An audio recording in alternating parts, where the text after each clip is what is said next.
Es-tu prêt? C'est quoi ça? C'est un podcast chrétien différent avec Jeff et Joël. Prêt, pas prêt? On commence. Dans 3, 2, 1...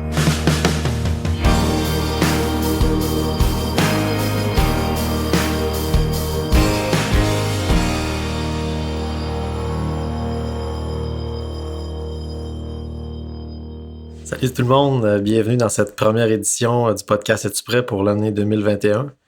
On espère que vous allez bien, que vous avez passé un bon temps des fêtes malgré ce qui se passe. Bonjour Joël, ça va bien? Oui, ça va super bien. Qu'est-ce qu'on parle aujourd'hui? Les années suivent et se ressemblent. Ouais. On est encore confinés, mais je pense qu'on devrait envisager le confinement comme une opportunité d'approfondir notre relation avec Dieu. Je pense que dans toute épreuve, il y a une opportunité. Puis pour commencer cette année, j'ai envie d'aborder un drôle de sujet. Quelque chose qu'on n'entend pas parler souvent, si ce n'est peut-être des fois pour critiquer quelqu'un ou pour juger quelqu'un. Puis c'est de l'humilité. Puis tu sais, des fois, on va dire de quelqu'un, « Ah, regarde lui, il est pas humble, il se vante » ou bon. Puis on regarde ça avec des yeux charnels ou avec des yeux humains. Puis pourtant, autant on peut le regarder avec des yeux humains, il y a une humilité que Dieu exige. Puis c'est un sujet qui me touche personnellement parce que peut-être que quand on me regarde de prime abord, je suis pas le gars qui semble le plus humble, tu vois, de par ma nature. Moi, le premier. Peut-être que quelqu'un va me regarder puis il se dira pas, « Regarde-moi cette personne tellement humble. » Tu sais, là, qui marche en longeant le mur puis qui dit pas un mot plus haut que l'autre. Parce que, bon, je suis pas fait comme ça. Puis, ben, au fil du temps, à un moment donné, j'avais pas un complexe, mais dans le sens que j'arrive sur un verset biblique où il semble très clair que t'as besoin de l'humilité. J'ai même envie qu'on en lise un comme juste pour mettre la table. Puis ça en parle à plusieurs places, puis on va lire plusieurs versets aujourd'hui qui parlent de l'humilité dans la Bible, mais on pourrait lire genre 4-6 en tout premier lieu. Ouais. Il accorde au contraire une grâce plus excellente. C'est pourquoi l'Écriture dit « Dieu résiste aux orgueilleux, mais il fait grâce aux humbles. » Dieu résiste aux orgueilleux, mais il fait grâce aux humbles. Puis là, je suis dans une position où moi, je veux pas que Dieu me résiste. Là. Je pense que personne veut ça. Personne veut que Dieu lui résiste. On veut tous la grâce de Dieu. Ça me semble quand même clair comme verset. On est sauvé par la grâce. Le verset dit « Il fait grâce aux humbles ».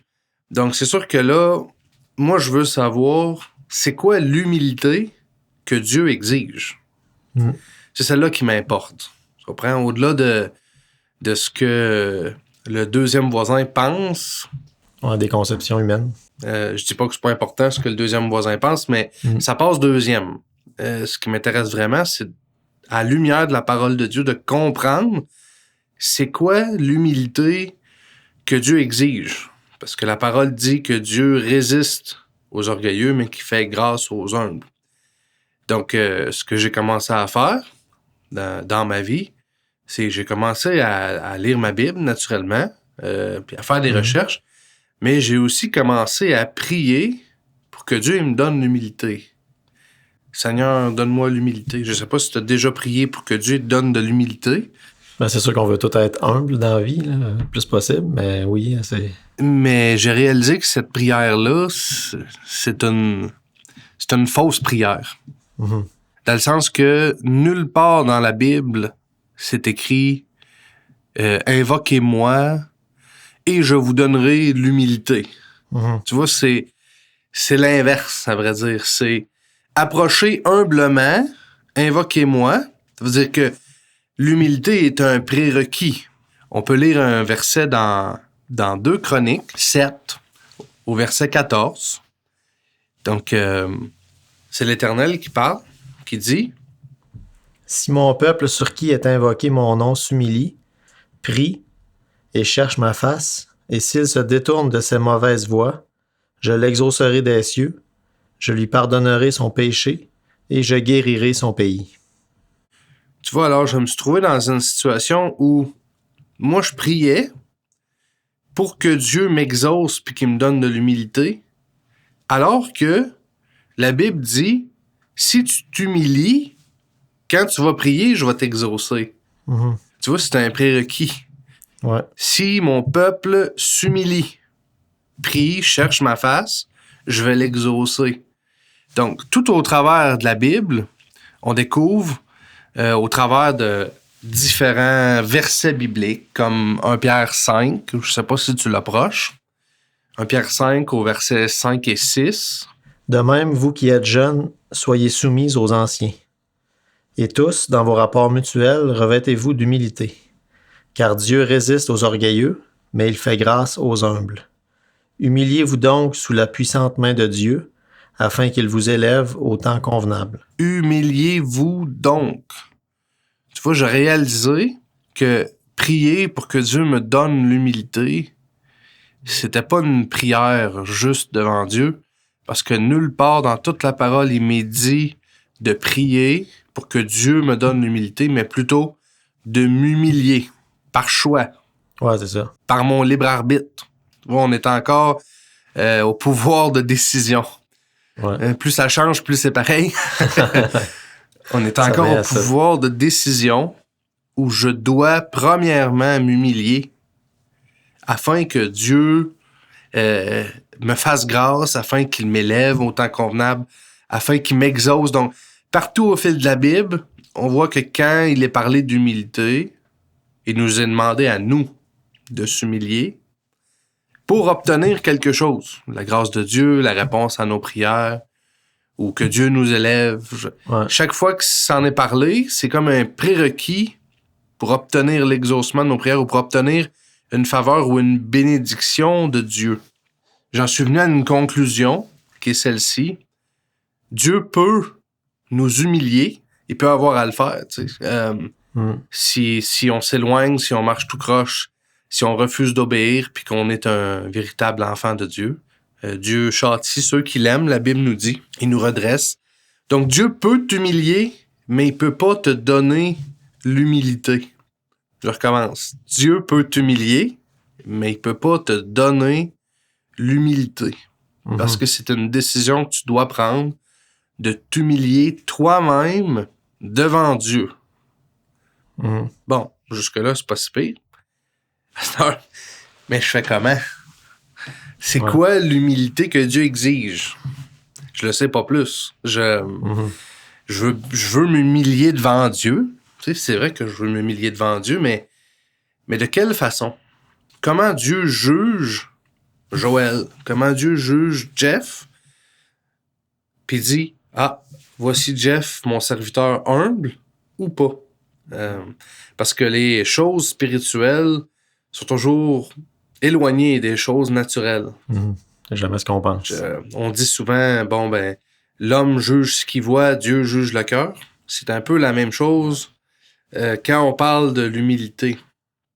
Donc aujourd'hui, on veut prendre quelques minutes pour essayer de trouver scripturairement dans la parole de Dieu, c'est quoi l'humilité que Dieu exige? Ou comment on peut s'humilier devant Dieu? Mm. Puis c'est sûr que la Bible nous donne différents moyens qui, à mon avis, sont tous rattachés ensemble. Comme par exemple, David dans Psaume dit « J'humiliais mon âme par le jeûne. Je priais la tête penchée sur la poitrine. » Tu vois, c'est sûr que si je jeûne, si je prie, si je m'agenouille devant Dieu, c'est un peu comme de se renier, tu sais. Mon estomac voudrait dire « j'ai faim ».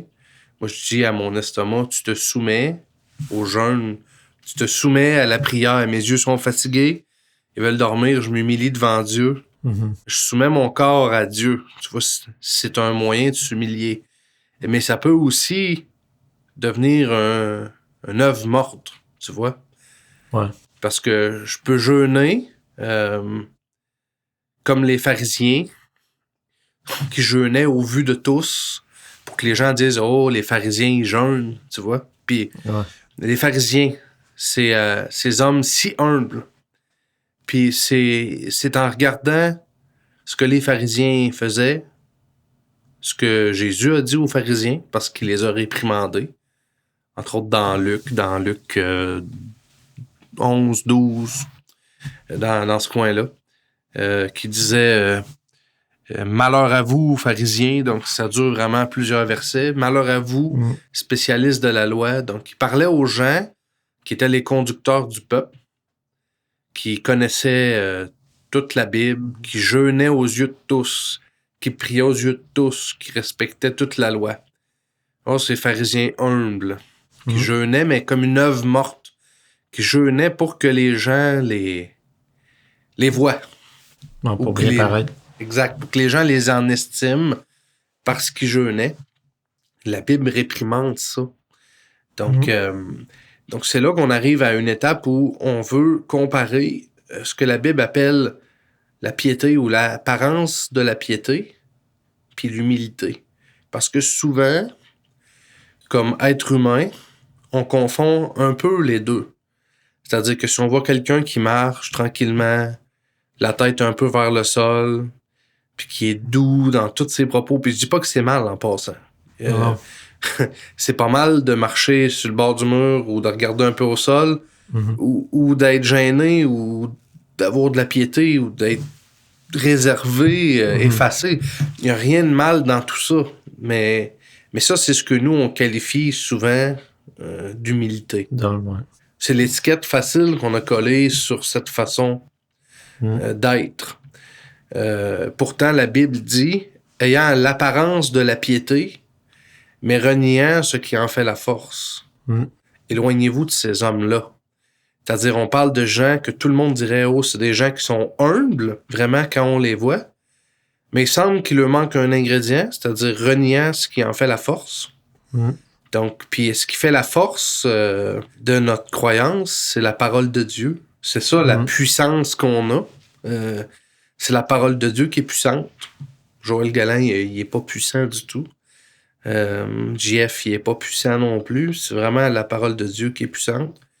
C'est là qu'on réalise que toute l'emphase est placée sur est-ce que je crois à la parole de Dieu par-dessus toute chose, ou est-ce que je vais conserver mon idée ou l'idée de quelqu'un d'autre, c'est-à-dire la parole d'un homme, et par le fait même, sans le réaliser, rejeter la parole de Dieu. Et puis c'est là que Dieu nous juge humbles ou orgueilleux. J'aimerais appeler ce type d'orgueil l'orgueil spirituel. Tu vois? C'est-à-dire, j'ai mon idée là-dessus, j'ai lu la Bible, j'ai compris ça d'une certaine manière, où je me suis inventé une petite doctrine, ça veut dire ça, puis ça veut dire ça. Est-ce que je suis prêt à garder ça à la vie, à la mort?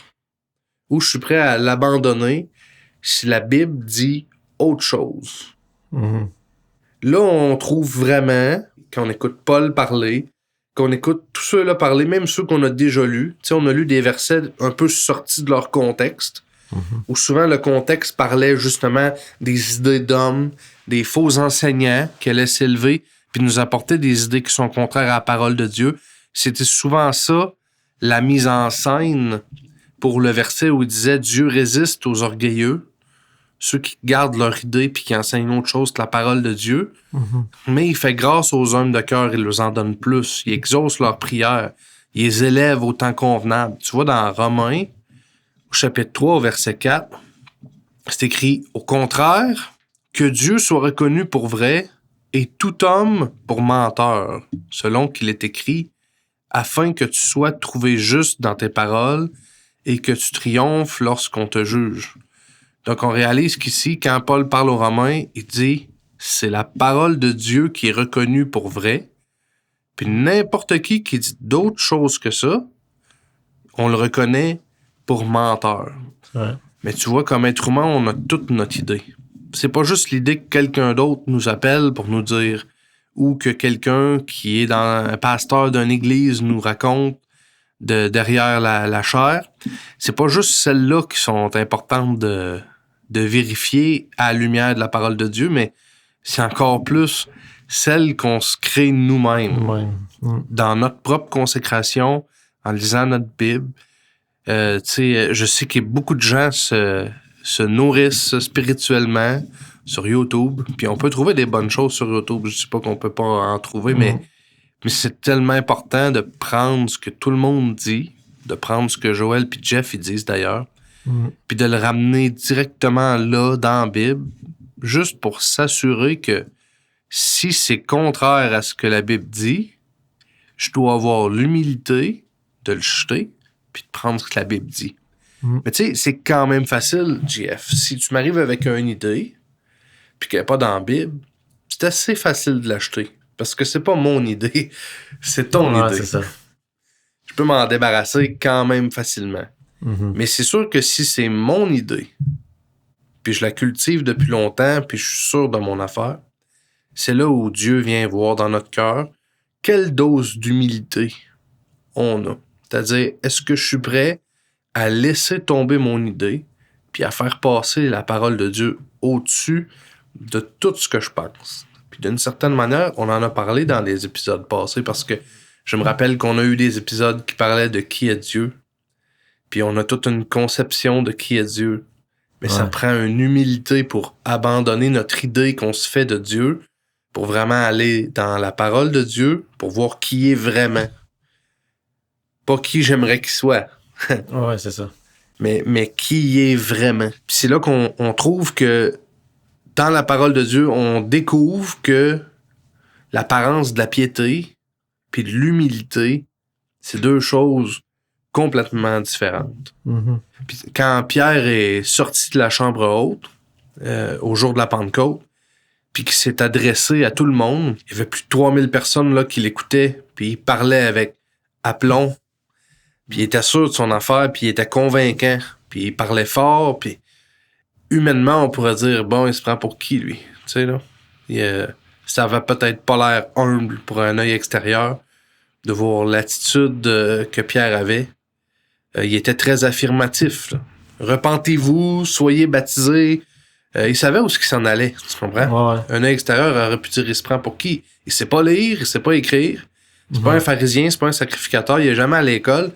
Et il sait même pas de quoi qu'il parle. Pour qui se prend de parler comme ça devant 3000 personnes avec autorité? Peut-être que d'un œil humain, c'est pas quelque chose qui avait l'air humble. Ouais. Mais il y a une affaire, par exemple, il avait resté dans la chambre haute jusqu'à temps d'être rempli de l'Esprit de Dieu. Puis quand il est sorti dans la rue, il a parlé juste la parole de Dieu. Pas son idée, pas ce qu'il en pensait. Il avait abandonné tout ça déjà. Ouais, c'est ça. Il avait déjà tout mis ça de côté. C'est donc dire qu'il y avait l'humilité que Dieu exige. Dieu exige de chacun de ses enfants l'humilité d'abandonner toutes leurs idées, toutes leurs conceptions, puis de prendre la parole de Dieu par-dessus tout. Dans 2 Timothée 3. Ayant l'apparence de la piété, mais reniant ce qui en fait la force. Éloigne-toi de ces hommes-là. Tu vois, la chose aussi que j'ai réalisée au fil des années, c'est que peu importe l'apparence, l'histoire se répète. On va dire ça comme ça. L'histoire se répète, JF, parce que dans le temps de Jésus, les pharisiens avaient le rouleau, ils lisaient la Bible, il y avait l'apparence de la piété, ils jeûnaient, priaient, il y avait toutes les caractéristiques que l'être humain rechercherait chez quelqu'un qui est chrétien, on va dire ça comme ça. Pourtant, c'est eux qui ont demandé de crucifier Jésus, tu vois, parce qu'ils ont gardé leurs idées puis leurs conceptions, puis ils sont passés à côté. Puis j'ai réalisé qu'au fil des années, j'ai côtoyé des gens qui me trouvaient probablement pas humble, dans le naturel. En me surveillant dans le naturel, qui avait peut-être une opinion quelconque de moi. Puis ces gens-là étaient très, très humbles, doux. Puis qu'une fois de plus, je tiens à le dire, c'est pas un problème d'être humble, d'être doux. Je pense qu'on aspire tous à être plus comme Christ, tu vois, que plus comme Jésus quand il était sur la terre, mais des gens que je côtoyais qui étaient très humbles, très doux, très réservés. Et aujourd'hui, ils sont plus là. Parce que, malgré toute l'apparence de piété qu'il y avait, ils étaient pas capables de laisser leurs petites idées puis leurs conceptions personnelles pour prendre la parole de Dieu. Puis là, tu vas dire, OK, mais pourquoi ils sont plus là? Mais parce que Dieu résiste aux orgueilleux. Ouais.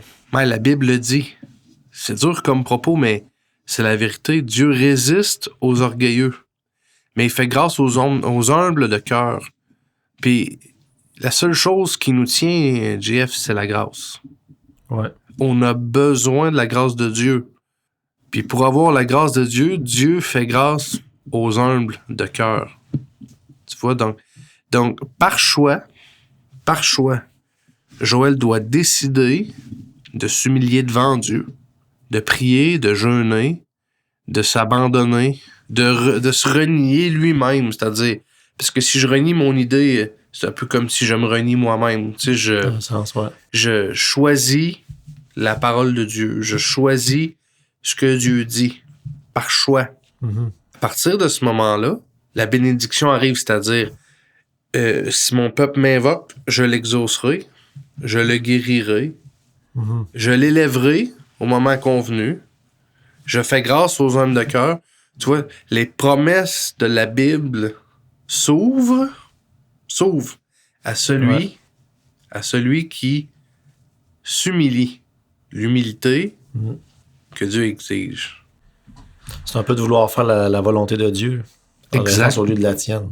Ouais. Ça revient à ce qu'on a parlé déjà, encore. Exact. Mais il existe tellement d'angles de parler de la même chose. Ouais. Parce que la parole de Dieu, c'est comme une grosse toile d'araignée. Tout est interrelié. Ouais. Chaque fois qu'on parle de la parole, on en revient un peu toujours à la même chose. Mais ce concept de l'humilité, je tenais à en parler aujourd'hui parce que je suis sûr que je suis pas le seul dans cette situation-là. Il y a probablement des gens qui nous écoutent qui se disent, est-ce que je suis humble? Une drôle de question. Ouais. Tu sais, là. Tu peux te regarder dans le miroir en te levant le matin, puis tu te dis, bon, est-ce que je suis humble? Regarde comment tu t'es habillé. Est-ce que je t'habille humblement? Tu sais, là, ça devient très charnel, tout ça. Ouais. Est-ce que je suis peigné humblement? Bon, tu peux amener ça loin, là, tu sais, là. Est-ce que ma voiture, elle a l'allure humble, tu sais, là? Est-ce qu'une BMW, c'est humble ou pas, tu sais? Bon, humainement, on peut aller loin avec tout ça. Puis quand on réalise que Dieu exige l'humilité, puis que nous, on veut plaire à Dieu, ben, on entame une quête, si on peut dire, parce qu'on veut vraiment être humble. Ouais. Puis ça nous mène par toutes sortes de détours. Et c'est un sujet aussi qu'on parle pas. Non. Tu fais pas un souper puis tu te mets à parler de l'humilité. Non, c'est rare. C'est pas un sujet qui est trop à la mode dans un souper. Ça pourrait dévier de toutes sortes de manières. Ouais. Par contre, c'est un sujet tellement important parce que la Bible en parle tout au travers de l'Ancien Testament, tout au travers du Nouveau Testament. Pierre en parle, Timothée en parle, Paul en parle, Jésus en parle. Donc, on voit David en parle dans l'Ancien Testament. Il chante des psaumes. À 2 endroits dans les psaumes, il parle d'humilier son âme par le jeûne et la prière. Donc, on voit à quel point c'est important devant Dieu de s'humilier. Mais de juste tenter de le faire sans comprendre ce qu'on doit faire, c'est un peu peine perdue. Ouais. Donc, aujourd'hui, je voulais qu'on prenne un moment parce que dans le fond, c'est pas compliqué. C'est pas facile, mais c'est pas compliqué. Tu vois, il y a une différence entre quelque chose de compliqué et quelque chose de facile. C'est pas compliqué, c'est simplement d'abandonner son idée pour prendre la parole de Dieu. De pas élever notre idée au-dessus de la parole de Dieu. Paul dit dans Thessaloniciens, l'adversaire qui s'élève au-dessus de tout ce qu'on appelle Dieu ou de ce qu'on adore. Tu vois, Dieu, c'est la parole de Dieu. On en a parlé souvent au fil des podcasts. La parole de Dieu, la Bible, c'est pas juste sa parole. La parole, la Bible, c'est Dieu. Donc, si je rejette ce qui est écrit dans la Bible au profit de mon idée, je m'élève au-dessus de Dieu. Tu vois? C'est-à-dire, j'adore mon idée. Parce que si elle passe avant Dieu, c'est qu'elle devient un objet d'adoration. Je préfère mon idée à la parole de Dieu. Une fois que je te montre, ça, c'est ce que la parole dit, puis que tu conserves ton idée, c'est que tu es orgueilleux, puis Dieu résiste aux orgueilleux. Ouais. On doit, par choix, je le répète, par choix, abandonner notre vie, nos idées, puis prendre la parole de Dieu. C'est pas compliqué. Non. Mais c'est pas facile. Faut juste être l'argile, mettons. Pas de l'argile séchée, mais de l'argile. De l'argile qui est malléable. Non, exact. Quand elle est séchée, il est trop tard. Mais c'est le potier qui la fait sécher. Hein. C'est ça. Il commence par la façonner en premier. Ouais. Puis après ça, quand on est devenu un vase utile, après ça, il peut le faire sécher. C'est ça. Quand on est dans la bonne forme. Exact. Ouais. As-tu déjà vu ça, de l'argile qui dit au potier de comment le faire? Non. D'habitude, c'est l'inverse. C'est ça. C'est le potier qui choisit comment il fait l'argile, mais souvent, nous, dans notre petite conception humaine de qui est Dieu, on a tendance, même en priant, à dire à Dieu quoi faire. C'est ça. Comme exemple, Seigneur, donne-moi l'humilité. On essaie de dire à Dieu quoi faire. On ne peut pas prier une prière comme celle-là. On doit choisir de s'humilier devant Dieu. D'ailleurs, c'est la condition préalable ou une des conditions préalables à ce qu'il réponde à nos prières. Ça commence par là. Réaliser qu'on n'est rien, puis que lui, il est tout. C'est ça. Se placer en dessous de la parole. Si on est au-dessus de la parole, elle ne pourra pas avoir d'effet sur nous autres. Il faut être en dessous, en abandonnant justement nos idées, comme tu as dit. Puis notre volonté. C'est la seule vraie façon de servir Dieu, à vrai dire. C'est la seule véritable façon de servir Dieu puis de plaire à Dieu. C'est d'abandonner nos idées, qui on est, de choisir de se soumettre à la parole de Dieu. Puis après ça, une fois que ça c'est fait, comment tu t'habilles, quelle voiture tu conduis, quelle allure t'as quand tu marches, pour moi, ça n'a plus aucune importance. Non. Deux choses l'une. Premièrement, parce que c'est pas ça que Dieu exige. Mais deuxièmement aussi, parce que si t'es soumis à la parole de Dieu, Dieu va travailler. Tu vois, la grâce de Dieu va faire que tu vas être habillé comme un fils de Dieu, habillé comme une fille de Dieu, peigné comme un fils de Dieu. Tu vas dire, c'est quoi la peignure d'un fils de Dieu? Je sais pas. La mienne, la tienne. Les deux. Puis si Dieu t'enlève ta BMW pour te donner une Lada, tu vas être content pareil parce que ça va être sa volonté. T'sais. Exact. Rendu là, ça te dérange plus. Là. Voilà. Ce qui est vraiment important, c'est de savoir, est-ce que j'obéis à la parole de Dieu? Mais, je dis pas que ça peut pas arriver. Mais je crois de tout mon cœur qu'on a un verset qu'on a lu plus tôt. Humiliez-vous. 1 Pierre 5, le verset 6. Humiliez-vous donc sous la puissance de Dieu, afin qu'il vous élève au temps convenable. Je crois de tout mon cœur que si quelqu'un se met en soumission à la parole de Dieu, puis qu'il abandonne toutes ses idées, il y a plus de chances que sa Lada devienne une BMW. Puis là, je fais un type ici, je parle pas juste de voiture, là, mais je veux dire que dans sa vie en général, tout aille mieux que l'inverse. Parce que au temps convenable, le serviteur qui s'est humilié sous la puissance de Dieu va être élevé. Tu vois, ça dit pas afin qu'il vous élève peut-être. Non, ça dit afin qu'il vous élève au temps convenable. C'est pas peut-être. Le moment où il va le faire, c'est quelque chose qu'on connaît pas. Le temps, c'est notre pire ennemi. Comme être mortel, le temps, c'est notre pire ennemi. Le cadran fait tic-tac. Puis... on veut tout de suite. Exact. Mais au temps convenable, c'est-à-dire au temps de Dieu, si on s'est humilié sous sa puissante main, il va nous élever. La façon de s'élever, c'est de s'abaisser. Puis avec Dieu, dans les choses spirituelles, la façon de se faire humilier, c'est de s'élever, tu vois. Si on s'élève trop, ça se peut que Dieu nous humilie. Mais ça ne nous donnera pas l'humilité pour autant, mais ça se peut qu'il nous humilie. Parce qu'on s'est élevé nous-mêmes, il va nous abaisser. C'est ça. Mais même une fois qu'on est abaissé, on n'aura pas pour autant l'humilité, parce que l'humilité, c'est quelque chose qu'on choisit de faire, s'humilier devant Dieu. J'espère que ça vous a éclairci, que ça vous a rafraîchi, que vous avez obtenu quelque chose aujourd'hui, à entendre parler de l'humilité. Puis j'espère que ceux qui sont réservés, et d'apparence humble, vous vous sentez pas visé. parce que Dieu nous a créés comme on est. Certains extravertis, certains introvertis. Mais c'est pour ça que la parole peut pas exiger que tous les extravertis deviennent introvertis puis qu'ils aient tous l'air gênés. Quand on parle d'humilité selon Dieu, on parle pas des choses qu'on peut voir avec nos yeux naturels, mais c'est quelque chose qu'on peut voir avec nos yeux spirituels. Quand je parle avec quelqu'un, je lui montre ce que la parole de Dieu dit, puis qu'il l'accepte. Peu importe ce que ça écoute. Là. Ouais. C'est ça qu'il choisit. Je sais que j'ai affaire à quelqu'un d'humble, indépendamment de son malheur physique, tu vois. Humble selon le cœur de Dieu. Ouais. C'est, à mon avis, l'humilité qui compte, tu vois. Ouais, parce que, comme tu dis, si tu présentes de quoi à quelqu'un dans la parole de Dieu puis qu'il l'accepte pas, en partant, il est pas humble, mais en même temps, ça fait de lui un incroyant dans un sens, là, qu'on le veuille ou non. Exact. Ça fait comme de lui un incroyant. Là.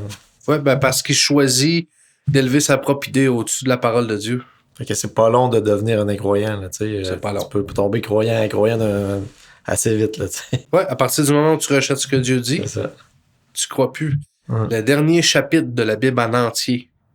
Si les gens qui nous écoutent l'ont jamais lu, je vous invite à aller le lire. Je l'ai pas devant les yeux, mais on peut le citer quand même de mémoire. C'est celui qui retranchera une seule parole du livre, son nom sera retranché. C'est à quel point c'est grave de refuser de croire une parole du livre pour choisir de croire son idée à la place. C'est pour ça que Pierre nous dit « Dieu résiste aux orgueilleux ». Tu vois, tu rejettes ma parole pour ton idée. T'as l'orgueil spirituel, tu choisis de garder ton idée au lieu de ma parole. Je te résiste. Je fais pas juste t'endurer comme ça. Je te résiste. J'ai pas besoin de toi. Mais je fais grâce aux humbles, par exemple. Mais celui qui a abandonné son idée et qui a pris ma parole, ben, je lui donne une grâce incroyable. Je l'élève au temps convenable. Tu vois. C'est un outil avec lequel le potier peut travailler. C'est ça. On devient un vase utile. C'était notre sujet de lancement de l'année 2021. On espère que vous allez rester avec nous autres en 2021. Une autre année remplie, qui sera assurément remplie de rebondissements et de péripéties. Mais une année qui, je le crois vraiment, nous rapprochera encore plus du retour de notre Seigneur Jésus, comme on en a parlé à l'épisode de fin d'année. Donc, on s'est engagé à, dans chacun de nos épisodes, pour l'année qui vient, vous poser la question « Es-tu prêt? » Parce que c'est tout à propos de ça, ce podcast-là. Donc, ma question aujourd'hui, c'est « Es-tu prêt à t'humilier puis à abandonner tes idées pour prendre la parole de Dieu? » C'est pas compliqué, mais c'est pas facile. Je vous laisse méditer là-dessus, puis on se dit au prochain épisode. Bonne semaine, que Dieu vous bénisse. Que Dieu vous bénisse. T'as une question, un commentaire, ou tu voudrais nous contacter? Tu peux nous écrire au contact@commercial-es-tu-prêt.info. Ça va nous faire plaisir de te répondre. À bientôt!